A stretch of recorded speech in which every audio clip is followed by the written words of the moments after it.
Shalom, shalom à tous, bonjour à toutes. Nous revoici encore dans notre semaine pour notre émission Un mot pour ta vie.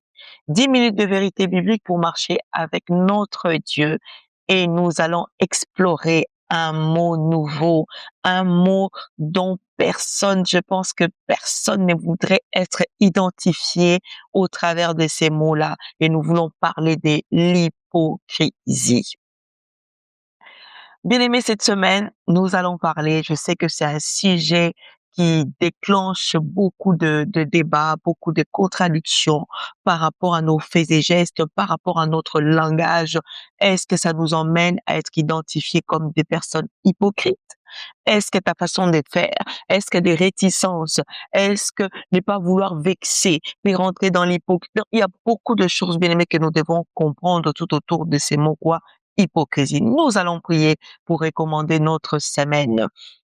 Éternel Père, Seigneur, nous voici encore très chaleureusement heureux, contente, disposés pour pouvoir, Seigneur, parler au travers de ces mots, mais surtout impliquer ta présence et ta parole.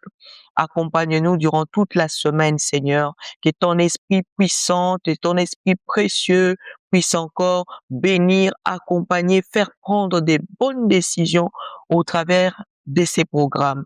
Toutes les personnes qui les suivront connaissent les changements et la transformation. Au nom de Jésus, nous t'avons ainsi prié. Amen. Je disais que nous allons parler de l'hypocrisie. Mais quand on parle de l'hypocrisie, pour moi, c'est une double vie. C'est une personne qui vit avec une double vie.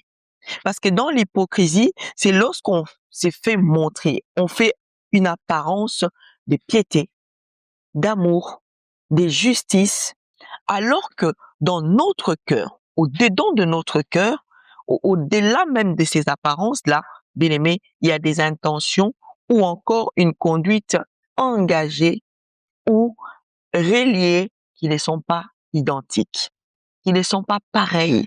C'est là où on vient parler de l'hypocrisie. C'est là où on vient démontrer l'hypocrisie. C'est qu'une personne, comme j'ai dit tout à l'heure, est en train de vivre une double vie. Devant toi, il se montre quelqu'un d'autre. Devant toi, il s'est fait passer pour souvent une bonne personne. Devant toi, il s'est fait identifier comme s'il est capable de. Alors que, au fond de son cœur, il sait que je ne suis pas capable de faire ça. Je ne suis pas la personne que je suis en train d'être présentée. Je ne suis pas la personne que les gens sont en train. Et cela est très, très, très mauvais. Cela n'est pas quelque chose de bien, l'hypocrisie. L'hypocrisie est néfaste. L'hypocrisie, elle est destructive. L'hypocrisie, bien aimé, peut diviser. L'hypocrisie en soi, bien aimé, peut ramener quelqu'un à tomber dans les péchés. L'hypocrisie, bien aimé, peut aussi te faire rater ta destinée. L'hypocrisie t'éloigne même du Seigneur. L'hypocrisie n'est pas quelque chose que tu dois adapter, que tu dois aimer. C'est pourquoi si nous voulons prendre un verset de la Bible, nous allons voir quand on parlait des scribes et des pharisiens, la Bible dit dans Matthieu 23, 26, il dira que il identifie les scribes et les pharisiens. Malheur à vous, scribes et pharisiens hypocrites. Nous voyons que même dans la Bible, même dans la parole de Dieu, on retrouve cet acte d'hypocrisie. On les dénonce, on les voit dans la personne. Quand la Bible le voit, la Bible l'identifie, c'est pour dire que dans chacun de personnes, on peut aussi retrouver cet acte d'hypocrisie, de manière de faire qui n'est pas adaptée à la pensée de Dieu, des manières de faire qui n'est pas correcte devant les hommes ou devant soi-même. Parce qu'il faut savoir que on rentre dans l'hypocrisie aussi vis-à-vis de soi-même. On mène une double vie par rapport à soi-même. Tu peux être hypocrite par rapport à toi parce que nous avons l'apparence extérieure et intérieure. Quand ces deux choses ne sont pas mises en commun, quand ces deux choses ne marchent pas de pair, sache que tu es déjà dans l'hypocrisie.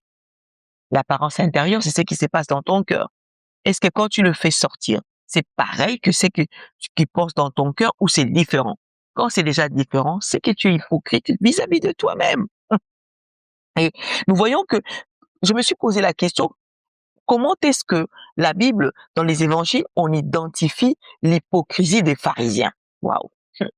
On identifie leur hypocrisie par leur façon de faire.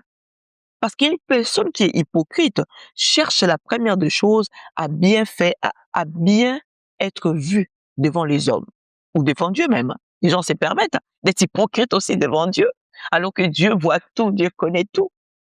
Une personne que tu vois en lui, il cherche à bien être vu.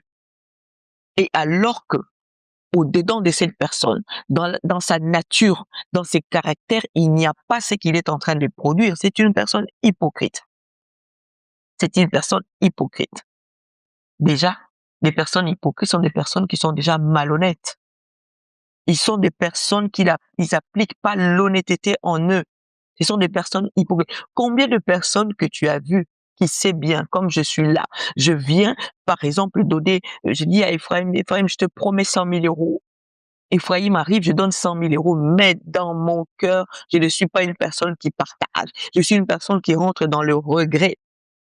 Comment je puis donner 100 000 euros à Ephraim? Comment je puis le faire? Je rentre dans le regret qui me laisse en permanence, qui me fait pécher même, hein, parce que lorsque je suis en train de faire quelque chose sans conviction, je tombe déjà dans les péchés. Quand tu vois cette telle personne qui veut simplement être bien vue là, je fais cela pour qu'Ephraim puisse voir que non, ouais, je lui ai donné 100 000 euros, mais je lui ai pas donné avec un cœur sincère. Je lui ai pas donné avec un cœur que cela puisse lui servir. Je lui ai donné pour que Ephraim voit que je suis capable de donner.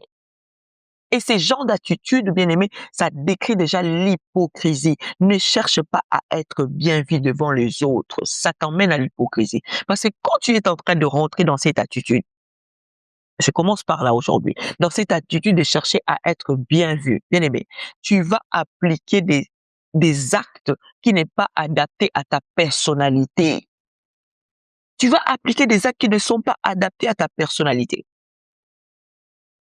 Tu vas commencer de fois à agir pas selon comme toi tu es. Il faut rester naturel. Quand tu restes naturel, ça t'éloigne de l'hypocrisie, ça t'éloigne des péchés. Parce que déjà, l'hypocrisie détruit toi-même en priori, avant de commencer à détruire les autres. Quand je cherche à être bien vu, je vais manifester une attitude qui n'est pas moi, qui n'est pas moi, qui n'est pas ma personnalité. Combien de personnes qui ont fait des choses pour te plaire? Combien de personnes que peut-être tu as aussi compris cela, hein? Peut-être que tu as pu remarquer que non, cette personne a réagi comme telle pour chercher à me plaire. Combien de personnes devant nous qui viennent, qui font semblant. Attends, je peux t'aider à faire ça. Non, tu peux partir, je vais le faire. Mais quand tu tournes le dos, cette personne commence déjà à t'insulter dans son cœur. Regarde, il va laisser faire ceci, il commence à faire des snaps, des vidéos. Vous voyez ce que je fais? Parce il m'a laissé faire. Mais devant toi, pour chercher à être bien vu, je m'adresse à une personne. Il faut que nous puissions arrêter cela. Il faut que nous relâchons. Quand tu es dans l'impossibilité de faire quelque chose, dis-le clairement que je ne suis pas capable de le faire. Je ne suis pas capable de te le donner. Parce que tout acte qui passe par chercher à avoir une image qui n'est pas de toi, tu es déjà dans l'hypocrisie. Et nous devons arrêter cela. Waouh! Mais je me révolte contre moi-même et je prie que aussi cette semaine que tu te révoltes parce que nous devons sortir de l'hypocrisie. Nous sommes arrivés à la fin pour aujourd'hui. N'oubliez pas de vous abonner à notre chaîne, de partager, de mettre encore un pouce ou mettre tant de commentaires. Je vous invite aussi à nous proposer de mots que vous voulez que nous puissions explorer au travers de cette émission Un mot pour ta vie. Que le Seigneur nous éloigne de toute attitude d'hypocrisie. Shalom.